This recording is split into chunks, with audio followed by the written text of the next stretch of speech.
I came back from church with a foil pan of funeral potatoes in one hand and my Bible tucked under my arm. And for a moment, I genuinely wondered if I had walked up to the wrong house. Not because the ranch house looked different, it didn't. The white siding had faded the same soft cream color from years of Texas sun. The wide porch still stretched across the front, the way Robert liked it. The cedar post he cut himself still stood at the corner because, as he used to say, store-bought posts always looked embarrassed to be standing there. Out past the fencing, the windmill was making its slow, uneven clicking sound. One blade always caught a second late. Robert used to joke that it sounded like an old man clearing his throat. Everything looked familiar, except the front door. I slid my key into the lock, and it wouldn't turn. At first, I assumed my fingers were stiff from carrying too much.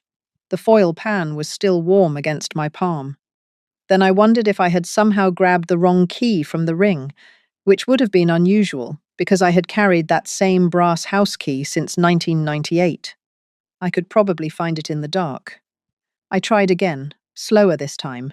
The key went in smoothly. It just didn't catch. I remember standing there for a second longer than necessary, staring at the lock. That was when I noticed the scrape marks around the metal plate. Fresh ones. Bright steel showing through the paint. At the time, I didn't give that detail a name. Later, I would realize it was the first sign something had already been decided without me. I knocked once. Not loudly. No answer. So I knocked again. That's when I heard footsteps inside the house. Not quick ones. Not surprised ones.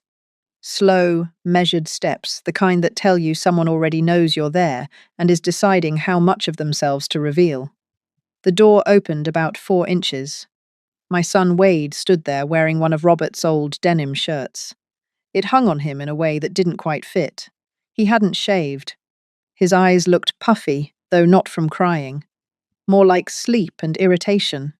He kept one hand on the doorframe and didn't open it any wider. "Hey, Mom," he said. It was a small greeting, but it sounded like the kind you give a stranger who's arrived earlier than expected. My eyes moved from his face to the new deadbolt above the knob, then back again. "Why doesn't my key work?" I asked. He exhaled slowly, like I'd asked something inconvenient. "We changed the locks this morning." We. That word landed before the rest of the sentence had time to settle. Behind him, I caught movement in the hallway. Brandy was walking from the kitchen carrying one of my serving bowls, the large yellow one with the chip beneath the handle. I noticed it immediately, because I'd baked cornbread in that bowl so many winters that seeing someone else carry it through the house felt strangely personal. I said quietly, "You changed the locks on my house." Wade shifted his weight. "It's not like that. That's something people tend to say right before explaining that it's exactly like that." Brandy stepped up behind his shoulder then, wearing that soft, careful expression she used when she wanted to sound reasonable. Her hair was curled neatly. I remember noticing that detail. We had buried Robert 11 days earlier, and she had clearly taken time with a curling iron. "Emily," she said gently, her voice calm in that practiced way. "Nobody wants this to feel upsetting. We just think that, with everything going on, it might be better if everyone had a little space until the family figures things out." I looked past them into my living room. Robert's chair was still beside the fireplace, but the Afghan my sister made him had been removed from the back. On the console table, the framed photo from our 25th anniversary had been moved, not taken down, just shifted a couple feet to the left, the way someone does when they've started rearranging a house before asking permission. That was the moment the room went quiet inside me. Some kinds of humiliation arrive loudly, in front of an audience. Others arrive politely, in soft voices on a porch you paid for. The second kind takes longer to understand. "Where am I supposed to go?" I asked. Wade answered too quickly. "The bunkhouse is ready." Ready, as if someone had been preparing for my relocation. Brandy nodded slightly. "It's temporary." From somewhere deeper inside the house, I heard her father's voice. Ron, low and confident, already comfortable. I couldn't hear the words, just the tone. That tone mattered more than the sentence. It was the sound of a man speaking from inside, a place he had no right settling into. "Mom," Wade said quietly, lowering his voice. "Just for now, don't make this harder than it has to be. Some people mistake silence for permission." I didn't say that out loud then. The thought only passed through my mind briefly, like something half-formed. I shifted the foil pan to my other hand. "Move," I said. He blinked. "What?" I said move. For a moment I thought he might actually do it. Some reflex might kick in. The habit he had growing up of stepping aside when I walked through the door with groceries or laundry, or one of his childhood fevers in the middle of the night. But he stayed where he was. Brandy crossed her arms. "Emily, this isn't helping." I looked directly at my son. "Are you telling me I cannot come into my own home?" His jaw tightened slightly. "We just need some time," he said. "The ranch needs to be handled right, and right now everything's a mess. Ron's helping us get organized. The ranch needs to be handled right." The phrasing was strange enough that I noticed it immediately. Not grief language, not family language, management language. Someone had already started discussing land and decisions, as if widowhood were simply a vacancy. I set the foil pan down on the porch bench because my hand had begun to tremble, and I didn't want to give them that small victory.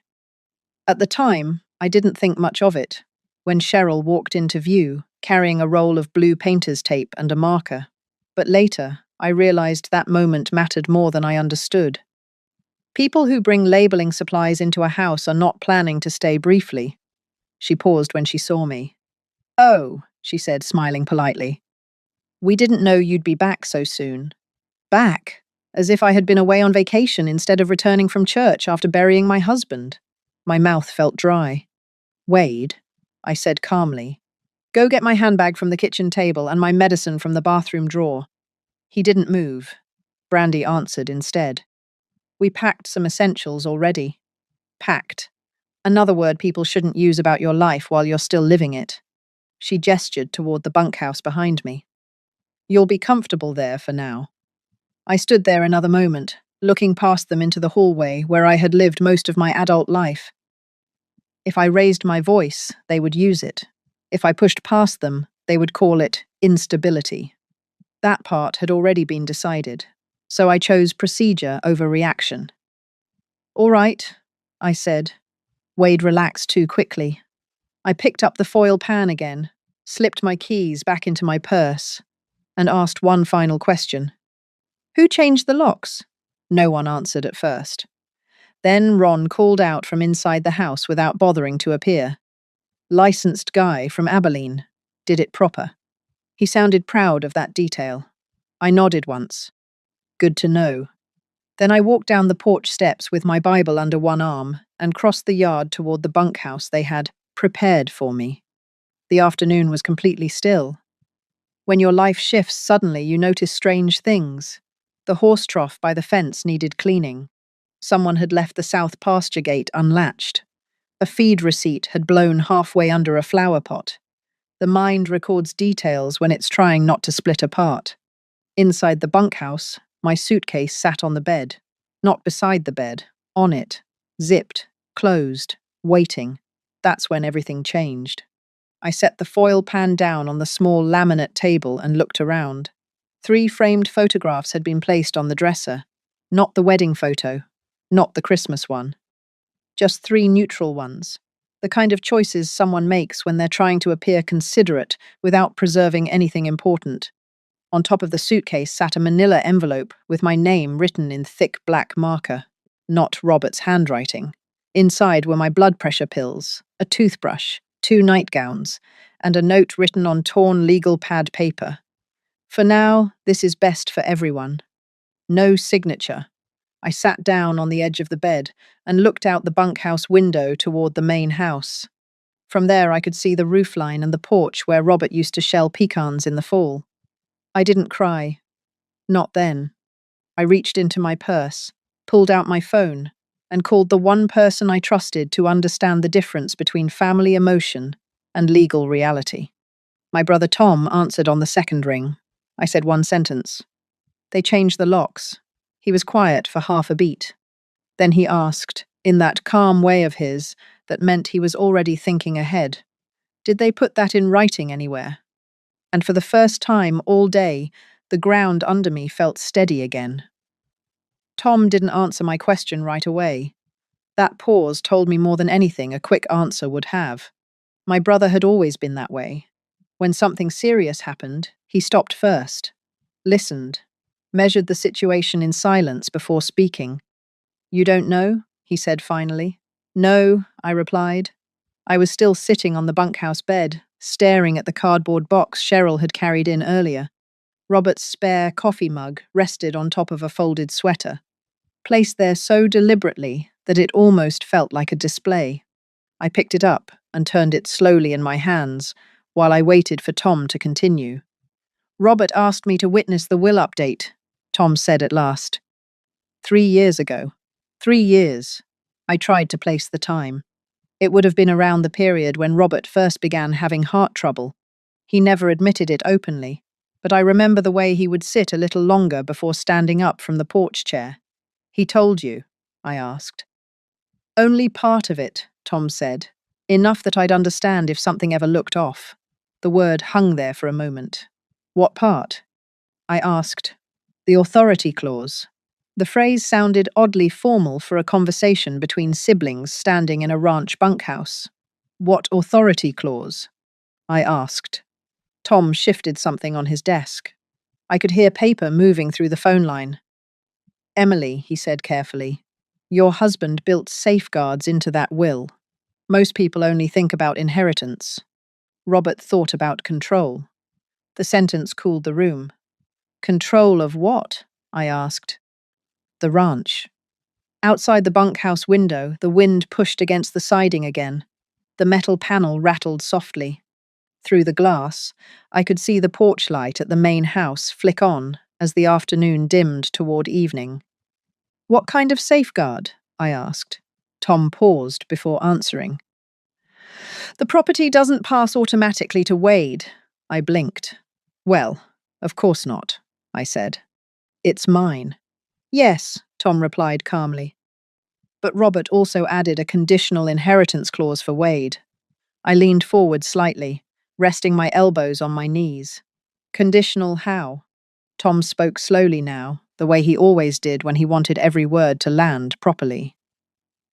"If Wade ever attempts to take possession of the ranch through coercion, intimidation, or manipulation toward you, he forfeits his inheritance entirely." The sentence settled into the quiet room. I didn't respond immediately. Not because I didn't understand it, but because a memory had suddenly surfaced.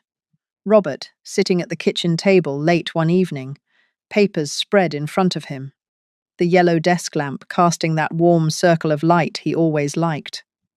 At the time, I assumed he was just organizing ranch documents. Now that memory felt different. "So if Wade," I started, then stopped. Tom finished the thought for me.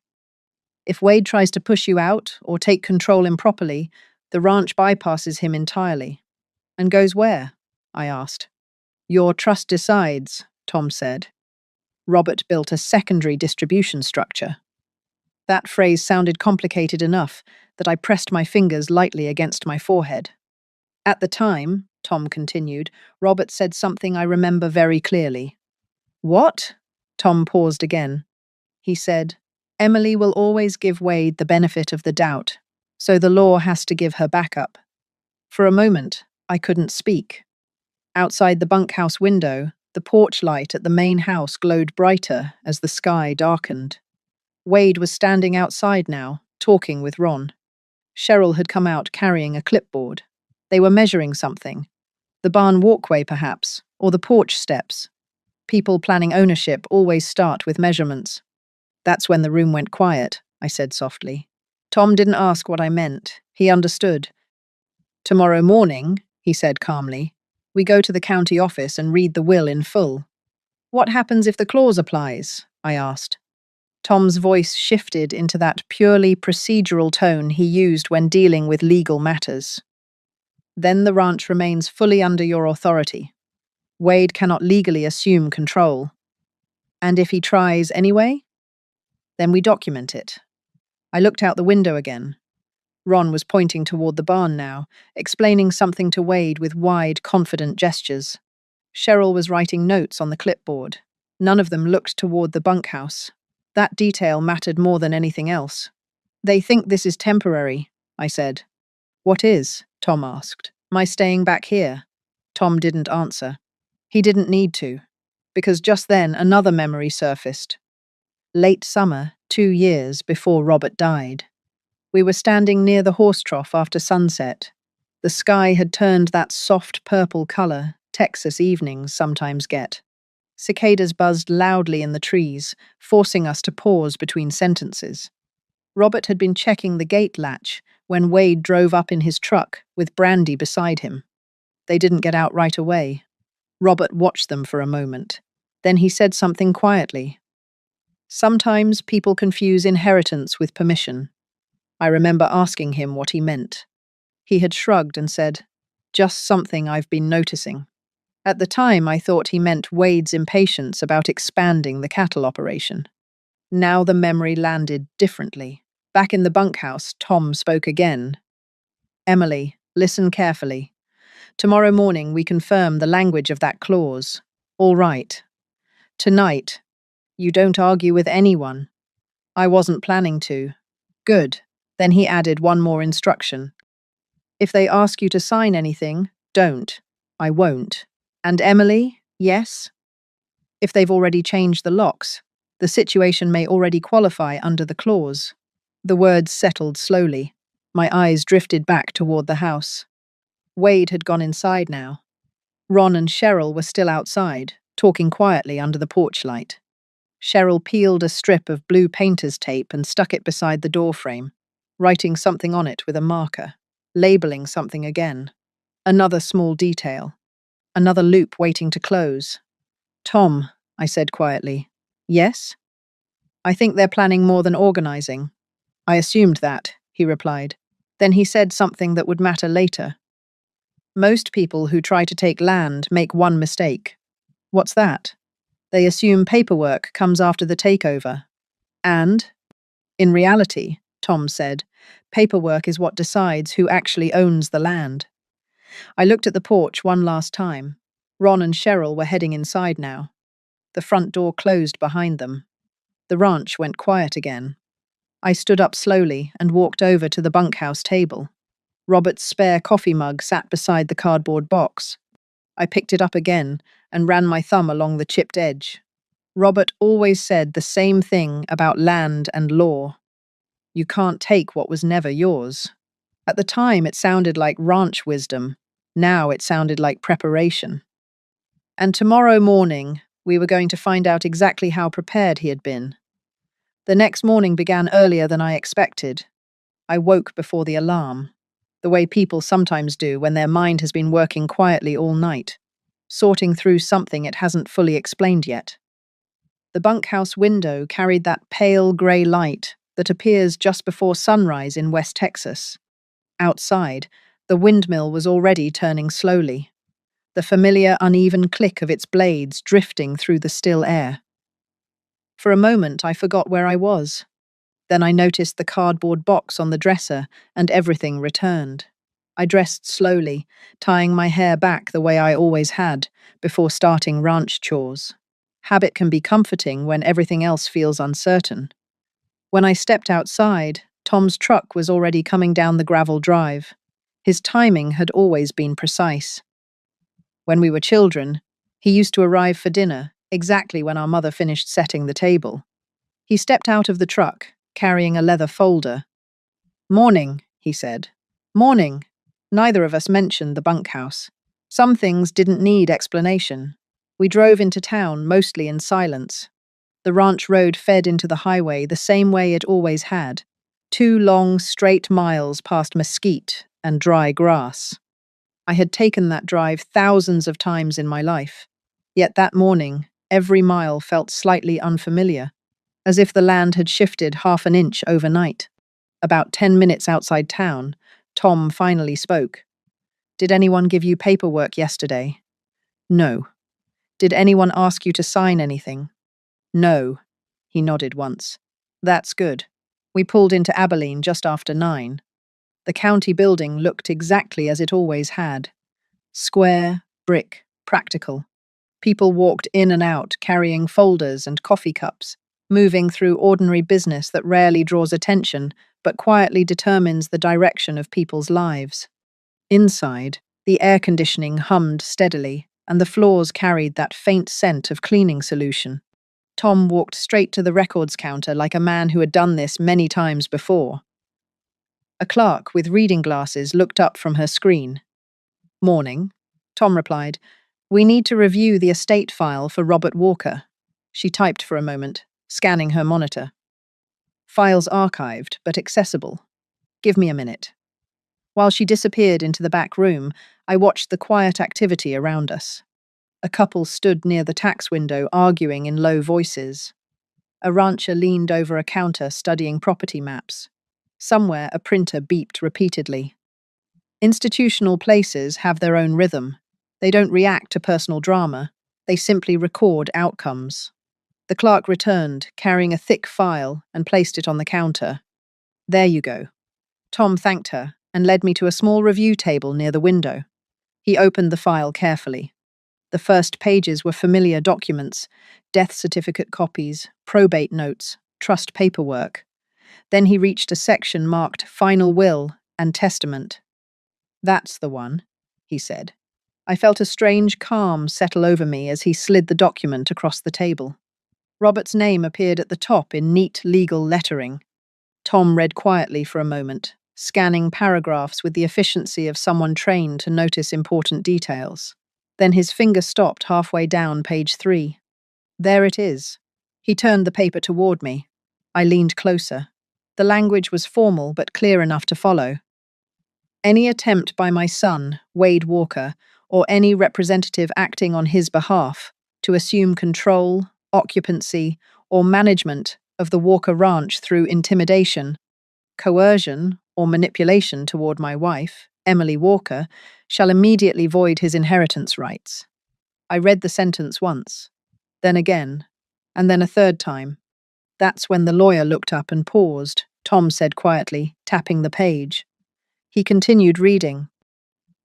In such event, all property interest shall remain solely with my wife, and shall transfer according to the secondary trust structure outlined herein. I leaned back slowly in the chair. For a moment, neither of us spoke. Across the room, someone laughed near the tax counter. The sound felt strangely distant. Tom folded his hands. Well, he said.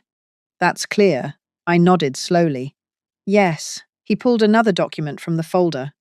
This part matters too. It was the trust attachment Robert had mentioned. Inside was a simple structure. If Wade forfeited inheritance through the clause, the ranch would remain under my authority permanently, unless I chose otherwise. No automatic transfer, no forced succession, no loophole, just authority. I stared at the page for a long time. Finally, I said something I hadn't allowed myself to think yet. Robert saw this coming. Tom didn't argue. He simply nodded once.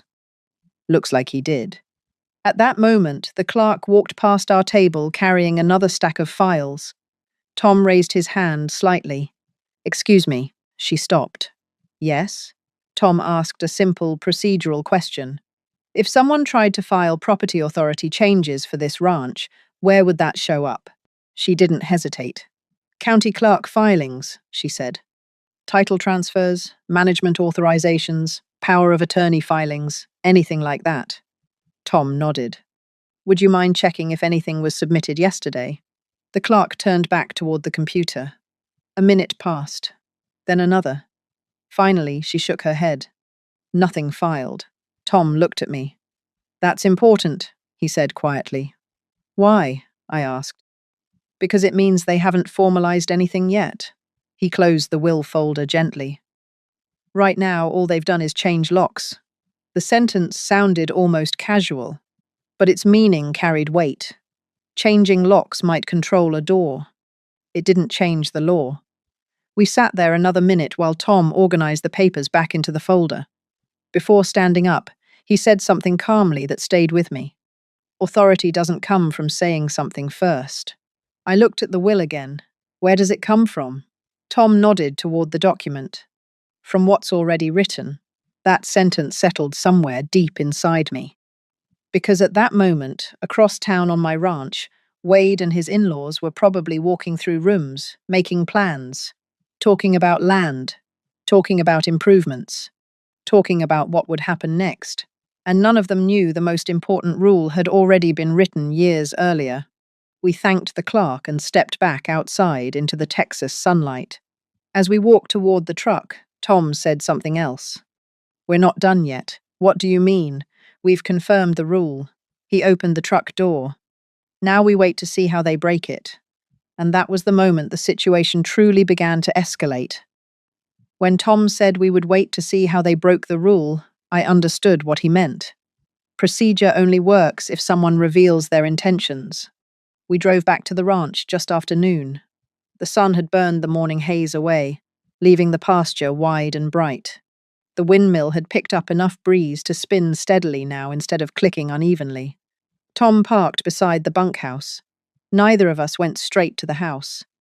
Instead, we sat there for a moment, watching. From where we were parked, the front porch was clearly visible.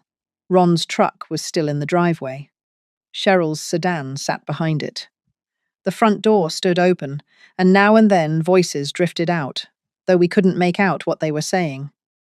"That's our social lane," Tom said quietly. "My what?" I asked. "Your witnesses," he clarified. He nodded toward the north fence line. Two of our neighbors were repairing a section of barbed wire along the property boundary. They paused occasionally, glancing toward the house. News travels quickly in small Texas counties. I stepped out of the truck. The ranch air smelled the same as it always had. Dry grass, dust, and the faint metallic scent of farm equipment. It felt strange that something so steady could exist while the people inside the house were quietly trying to rearrange my life. Tom followed me toward the bunkhouse. "Let's keep things calm," he said. "For now we observe." Inside the bunkhouse, we sat at the small laminate table. Tom opened his folder again. "Next lane is financial," he said. "What does that mean?" "It means if they believe they're taking control of the ranch, eventually they'll try to touch something that requires documentation." "Like what?" "Bank accounts, equipment titles, property insurance." He tapped the folder lightly. "And when they do, that's where the rule bites." At the time, I didn't realize how quickly that would happen. Around 2 o'clock that afternoon, Wade walked across the yard again. This time, Ron came with him. I noticed immediately that Ron was carrying a thin stack of papers in his hand. There are certain moments when the temperature inside a situation shifts. That was one of them. They stepped into the bunkhouse without knocking. Ron spoke first. "Afternoon, Emily." His voice carried the same smooth confidence I had heard the day before. "Afternoon," I replied. Wade stayed near the door. Ron laid the papers on the table between us.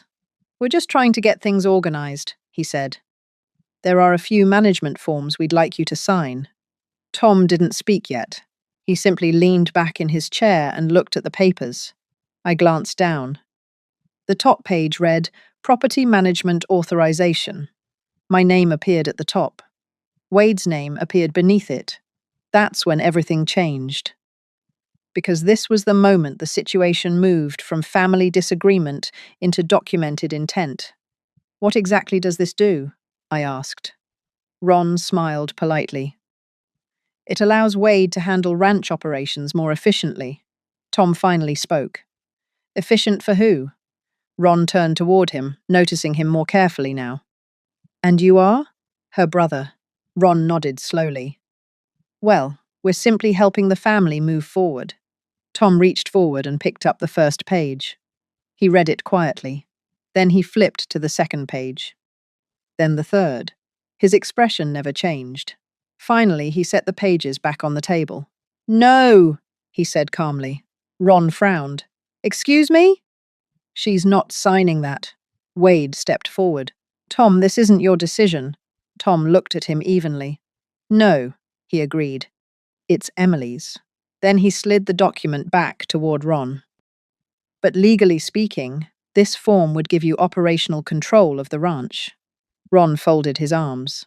That's the idea. Tom nodded once. That would be a problem.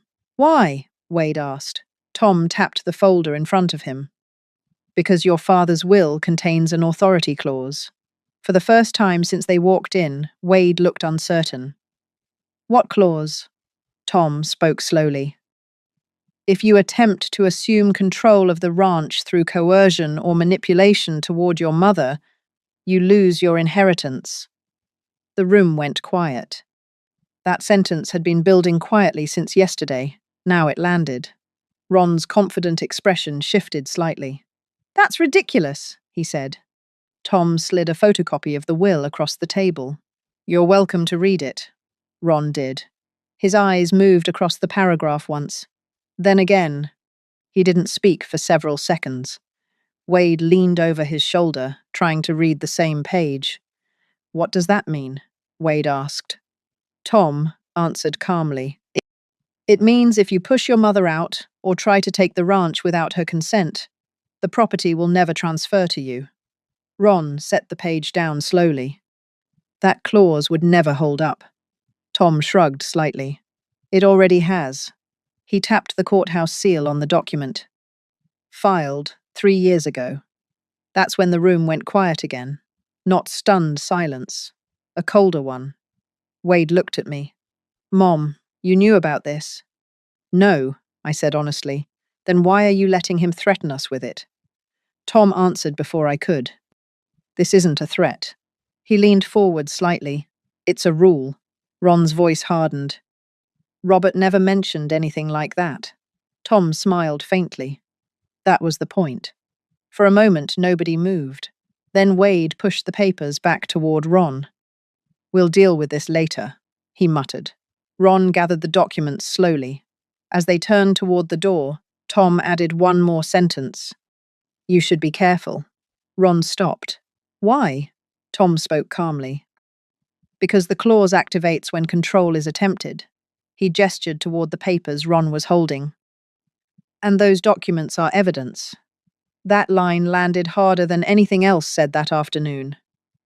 Ron and Wade left the bunkhouse without another word. Through the window, I watched them cross the yard toward the house. Ron was talking quickly now. Wade looked less certain. The social lane had shifted. Neighbors were still working along the fence line. One of them glanced toward the bunkhouse. The story was spreading. Tom leaned back in his chair again. Well, he said quietly. That escalated faster than expected. I exhaled slowly. What happens now? Tom closed the folder. Now we watch the financial lane. And if they keep pushing, he looked toward the main house. Then the clause triggers. Outside, the wind picked up, and the windmill began turning faster. For the first time since the locks had been changed, the ranch didn't feel like something slipping away. It felt like something preparing to defend itself. The next morning began quietly. Not the peaceful quiet that follows rain. The procedural kind. The kind that settles over a place when everyone involved understands the next move will happen somewhere outside the family. Tom had stayed the night in the bunkhouse. Around 7, he stepped outside with a mug of coffee and his phone pressed to his ear. I could hear his voice through the screen door, low, calm, and clipped, in that particular way he used when speaking with professionals instead of relatives. Words drifted inside. Compliance review. Account authority. Yes, the ranch operating account. That was the financial lane beginning to move. I sat at the small bunkhouse table, watching the sun rise slowly over the pasture while my coffee cooled in my hands. The ranch looked exactly as it always had. Cattle moving lazily in the south field, the barn door standing open, dust lifting in soft clouds where a truck had passed earlier. Normal appearances can hide a great deal of structural pressure. Tom stepped back inside about 10 minutes later. They already tried it, he said. Tried what? I asked. The bank. That sentence cooled the room instantly. He sat down across from me and opened his leather folder again. Wade went to First Plains Bank this morning. How do you know that? Because the branch manager called me. I blinked. Why would the bank call you? Because Robert listed me as the legal contact for the estate when the will was filed. Another small detail Robert had quietly put into place. What did Wade try to do? I asked. Tom slid a printed email across the table. Authorize himself as the operational controller for the ranch account. The message was brief and direct. Request for Account Management Authority Wade Walker. Did they approve it? I asked. Tom shook his head. No. Why not? He tapped the bottom of the page. Because the account is still under Robert's estate structure and your name. I exhaled slowly. So the bank refused him? Yes. And? Tom leaned back slightly. And compliance flagged it. That word carried weight. Compliance doesn't belong to family disagreements. It belongs to institutions. What does that mean? I asked. It means the bank logged the request and asked for verification. He folded his hands. Which means we now have documentation that Wade attempted to assume financial control. Outside, a truck door slammed near the house. I looked through the bunkhouse window and saw Wade pacing beside the barn. He moved with the restless energy of someone who had just received news he didn't expect. That's the human reaction, Tom said quietly. I realized he had been watching the same thing. What do you think the bank told him? I asked. Probably something simple. What? Tom gave a small shrug. Something like, the paperwork already has Emily's name on it. That line carried a quiet finality. A few minutes later, my phone buzzed. The caller ID showed Wade. I let it ring once before answering. Hello? His voice came through tense. Mum, did you talk to the bank? No. They said they can't authorize anything without you. That sounds correct. Silence stretched across the line. Then Wade spoke again. They're freezing operational changes until things get clarified. That also sounds correct. His breathing came through the phone more heavily now. Why are you making this difficult? That question revealed the mistake he was still making. I answered calmly. I'm not doing anything. He hung up. Across the yard, I could see him pacing again near the barn. The financial lane had shifted the temperature. Tom stood and walked over to the window. Next step will probably be insurance, he said. Insurance? I asked. If someone believes they're running a ranch, they usually try to update liability coverage. Why?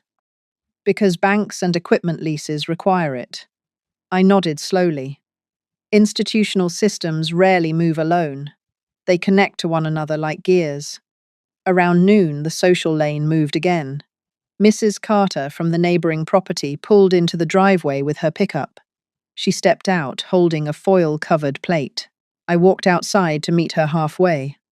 I heard you've had a busy week, she said gently.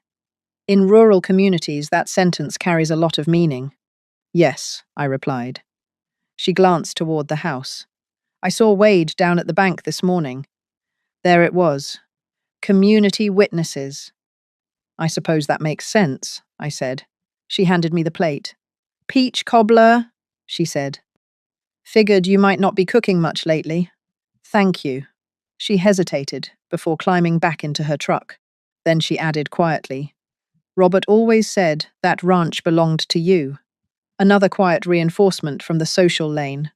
When she drove away, I carried the plate back into the bunkhouse. Tom was on the phone again.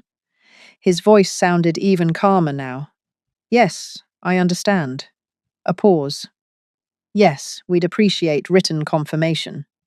He hung up and looked at me. That was the insurance office. I waited. They received a request this morning. From Wade? Tom nodded. He asked to list himself as the primary operator. And? The agent checked the property records. Tom slid another printed email toward me. Request denied policy holder Emily Walker. I read the line twice. Second institutional refusal, Tom said quietly. That matters. How? I asked. Because it establishes a pattern. Outside, the windmill spun steadily. The ranch looked exactly as it had the day before, but the pressure inside the system had shifted. Later that afternoon, Wade walked directly toward the bunkhouse. He didn't knock. He stepped inside and looked first at Tom. "Are you calling everyone in town?" Tom remained seated. "No." "Then why are banks and insurance agents suddenly quoting legal language to me?" Tom folded his hands calmly. "Because the system works that way." Wade looked at me. "Mum, we're supposed to be handling this together." I noticed something new in his voice. Not anger, uncertainty. That emotional shift had finally arrived.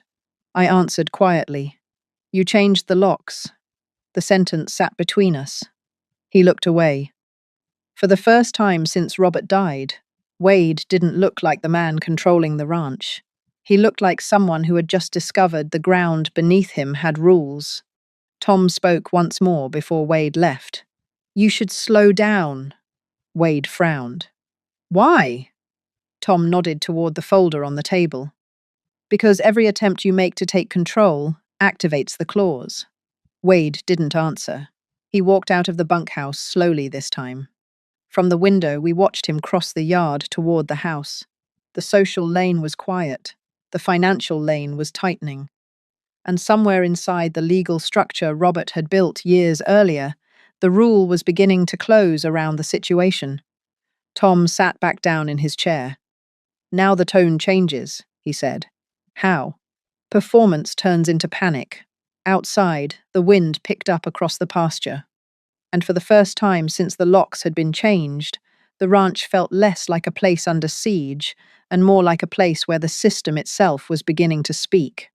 The next 2 days passed with a kind of slow tightening. Not loud, not dramatic, just the quiet sound of systems closing around a mistake that had already been made. On the third morning, Tom was standing outside the bunkhouse reading something on his phone when he let out a small breath. "That's the one," he said. I stepped onto the porch beside him. "What happened?" He turned the screen toward me. The subject line read, "Compliance. Notice Walker Ranch. Operations." I didn't need to read the rest yet. The title alone carried enough weight. "Who sent it?" I asked. "The bank's compliance department," Tom said. He scrolled so I could see the message. "Due to multiple attempts to alter operational authority on the Walker Ranch accounts without verified ownership documentation, the bank is initiating a temporary review of all ranch-related financial activity. Until verification is complete, operational changes are suspended." I read the final line twice. "Primary authority remains Emily Walker." "That's when the system tightened," Tom said quietly. We stood there for a moment, watching the ranch wake up under a pale Texas sky. The pasture looked the same, as it always had, but the structure behind it had shifted. About an hour later, Wade's truck came tearing down the driveway. He jumped out before the engine had fully stopped. "Mum!" he called across the yard. Tom stayed beside me on the porch. Wade walked straight toward the bunkhouse, holding his phone out. "What did you do?" he demanded. I didn't raise my voice. "I didn't do anything. The bank froze the ranch account." I heard. "They said it's under review because someone reported an authority dispute." Tom spoke calmly. "They didn't say someone reported it." Wade turned toward him. "Then why did they start a review?" Tom folded his arms. "Because you tried to change account control." Wade ran a hand through his hair. "I was trying to run the ranch." Tom shook his head slightly. "You were trying to assume authority." That distinction mattered. Wade looked back at me. "Mum, this is getting out of hand." I watched him for a moment before answering. "You changed the locks." The sentence settled between us again. Behind Wade, the front door of the house opened. Ron stepped onto the porch. Cheryl followed him. They had clearly been watching. Ron walked halfway across the yard before stopping. "This doesn't need to become a legal circus," he said. Tom answered calmly. "It already is one." Ron frowned. "We're just trying to stabilize the property." Tom nodded toward Wade's phone. Your stabilization attempt triggered a compliance review. Ron's jaw tightened. This is unnecessary. Tom shrugged slightly. Robert disagreed. That was the moment the temperature shifted again. Wade looked between us. What does that mean? Tom reached into his folder and pulled out the will. He didn't hold it up dramatically. He simply opened it to the clause and held it where Wade could see the page. You've already attempted to assume operational control, Tom said. That activates the clause. Wade stared at the document. What clause? The one your father wrote 3 years ago. Tom read the line aloud. If Wade Walker attempts to assume control of the Walker Ranch through coercion or manipulation toward Emily Walker, his inheritance rights are immediately void. The wind moved softly through the pasture behind us. No one spoke for several seconds. Then Wade looked at me. You're actually going to do this? I answered honestly. I didn't write it. Ron stepped forward. This won't stand in court, Tom replied calmly. It already has. He tapped the probate stamp on the document. Filed and witnessed. That's when the yard went quiet, not stunned silence. A colder one. Cheryl crossed her arms. So what happens now? Tom's voice stayed steady. Now, the clause takes effect. What does that mean? Wade asked. It means the ranch remains under Emily's authority permanently. Ron shook his head. That's not how family property works. Tom gave a small, patient smile. That's exactly how legal property works. Wade's shoulders sagged slightly. For the first time since this began, the certainty had drained out of his posture. What about me? He asked. Tom answered gently. You disqualified yourself. No one moved. The windmill turned slowly behind the barn. A pickup passed along the county road in the distance. Life continued. Finally, Ron spoke again. So we're supposed to just leave? Tom nodded toward the house. Yes. How soon? Tom checked his watch. Today would be appropriate. Ron looked toward Wade, then toward Cheryl. None of them seemed prepared for that answer, but the system had already moved beyond negotiation. About an hour later, a sheriff's truck rolled into the driveway. It wasn't dramatic, it was procedural. The deputy stepped out, adjusted his hat, and walked toward us. Morning, he said. Morning, Tom replied. The deputy glanced around the yard. We received notice from the bank compliance office and the probate file, he said. His tone was neutral. Until authority is resolved, only Emily Walker is authorized to occupy and manage this property. He looked at Wade and Ron. You folks will need to gather your belongings. Ron started to argue. The deputy raised a hand calmly. I'm not here to debate wills, he said. I'm here to enforce property authority. That sentence cooled everything. Over the next 2 hours, the house slowly emptied. Ron loaded his truck. Cheryl packed boxes. Wade moved more slowly than the others. He carried his things out one at a time without speaking. Neighbors drove past on the county road, some slowing slightly.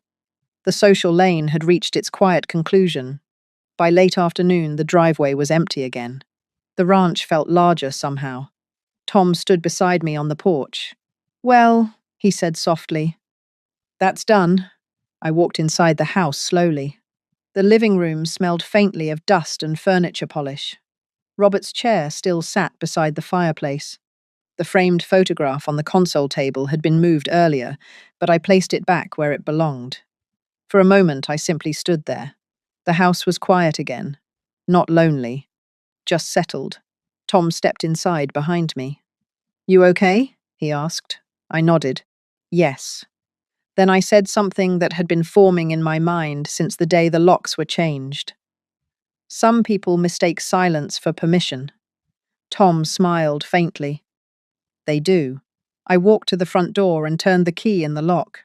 The click sounded exactly the way it had for 27 years. The ranch had not changed. The rules around it had simply been remembered. And as the evening light settled across the pasture, I understood something Robert had known long before I did. You can't take what was never yours. If stories about quiet boundaries resonate with you, you're welcome to stay.